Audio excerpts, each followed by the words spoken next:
Friends, welcome to my YouTube channel. तो friends, आज हम कुछ हिंदी पेडागोगी के कुछ क्वेश्चंस को डिस्कस करने वाले हैं प्रैक्टिस सेट के थ्रू।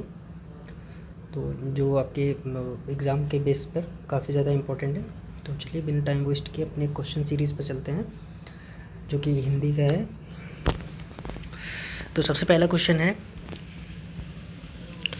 कि एक से अधिक भाषाओं का प्रयोग कक्षाई जटिलताओं को बढ़ाता है या शिक्षकों के लिए गहन समस्या है, संज्ञानात्मक विकास में सहायक है, या किसी भी एक भाषा में निपुणता में बाधक है। तो यहाँ पर ऑप्शन नंबर सी सही हो जाएगा, संज्ञानात्मक विकास में सहायक है। दृष्टिबाधित बच्चों को भाषा सिखाते समय उन्हें कक्षा में अलग बैठाना चाहिए ताकि उन पर विशेष ध्यान दिया जा सके। ये तो ऑप्शन बिल्कुल भी नहीं होगा, क्योंकि भाषा दृष्टिबाधित बच्चों को भी एक समावेशी शिक्षा के तहत एक साथ रखकर एक साथ ही पढ़ाने का अधिकार है। तो उन्हें कक्षा में अलग बैठाना चाहिए ताकि उन पर विशेष ध्यान दिया जा सके। उन्हें विभिन्न भाषाई गतिविधियों में शामिल नहीं करना चाहिए। ये ऑप्शन हमारा गलत हो जाएगा।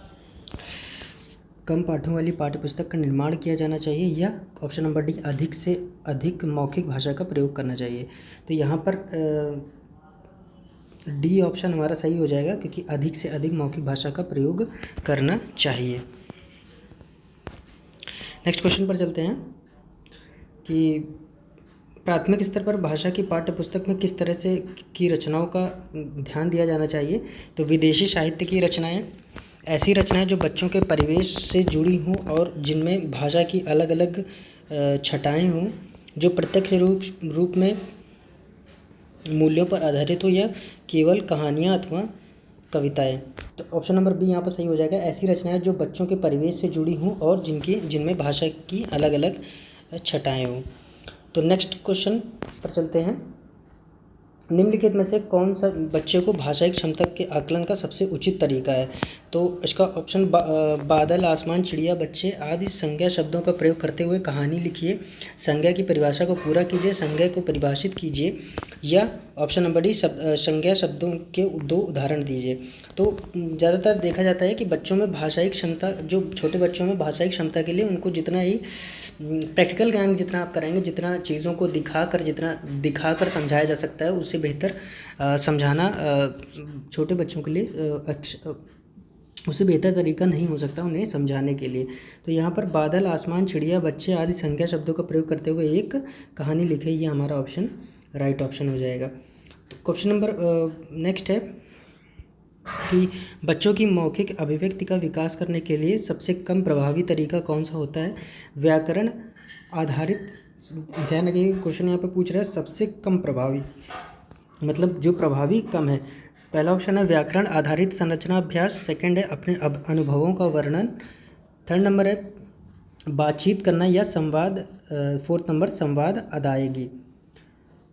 तो यहाँ पर हो जाएगा आपका व्याकरण आधारित संरचना अभ्यास।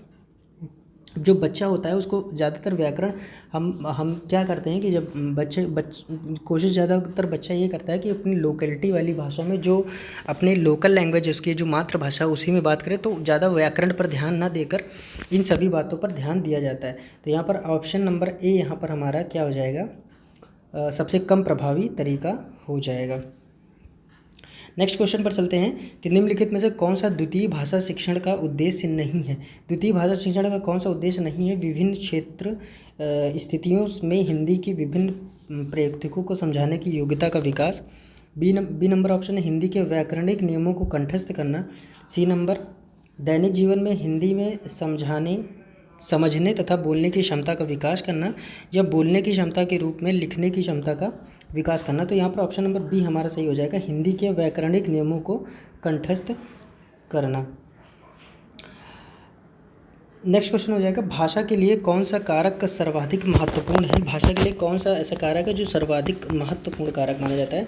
तो भाषा के व्याकरणिक नियम, पाठ्य पर आधारित प्रश्नोत्तर, भाषा की पाठ्यपुस्तक, या समृद्ध भाषक वातावरण। तो ऑप्शन नंबर डी यहाँ पर समृद्ध भाषक वातावरण यहाँ पर राइट ऑप्शन हो जाएगा।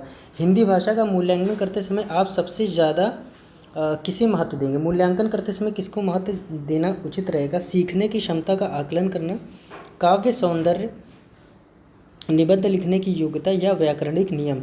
हिंदी भाषा का मूल्यांकन करते समय आप सबसे ज़्यादा किसको महत्व देंगे? तो सीखने की क्षमता का आकलन करना। यहाँ पर ऑप्शन नंबर ए राइट हो जाएगा। नेक्स्ट क्वेश्चन में चलते हैं। बच्चे विद्यालय से पहले अपनी भाषा की नियमबद्ध व्यवस्था की व्यावहारिक कुशलता के साथ आते हैं, कोरी स्लेट होते हैं, भाषा के समुचित उपयोग करने में समर्थ नहीं होते हैं, भाषा के चारों कौशल पर पूर्ण अधिकार रखते हैं। तो यहाँ पर ऑप्शन नंबर ए हमारा सही हो जाएगा। अपनी भाषा की नियमबद्ध व्यवस्था की व्यावहारिक कुशलता के साथ आते हैं। ठीक है, नेक्स्ट क्वेश्चन पर चलते हैं।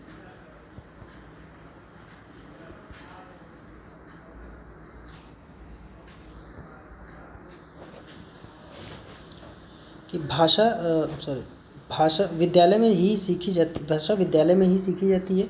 एक नियमबद्ध व्यवस्था है, एक सदैव व्याकरण के नियमों का ही अनुमान करती है, या नियमों की जानकारी से ही सिखाती है।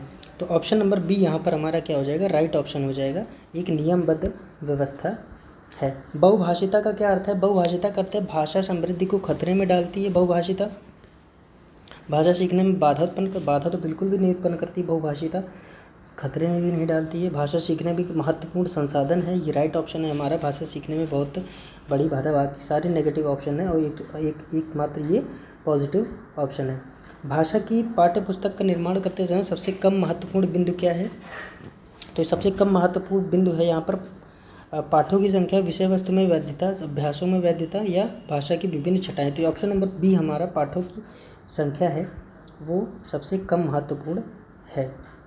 एक बहुभाषिक कक्षा में आप किसे सबसे कम महत्व देंगे? विभिन्न प्रकार का बाल साहित्य, कक्षा में विभिन्न प्रकार की सामग्री, कक्षा के बहुभाषिक और बहु सांस्कृतिक संदर्भों के प्रति संवेदनशीलता, या बच्चों को सिखाना कि दो भाषाओं के मध्य विद्यमान समांतर व अंतर का विश्लेषण कैसे किया जाता है। तो ऑप्शन नंबर डी यहाँ पर हमारा राइट ऑप्शन हो जाएगा।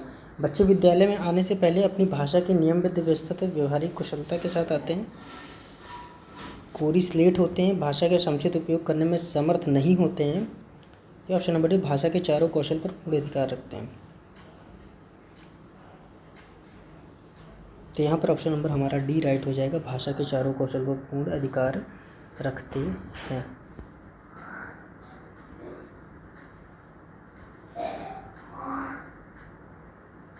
नेक्स्ट क्वेश्चन है भाषा अर्जन और भाषा अधिगम के संदर्भ में कौन सा कथन सही नहीं है?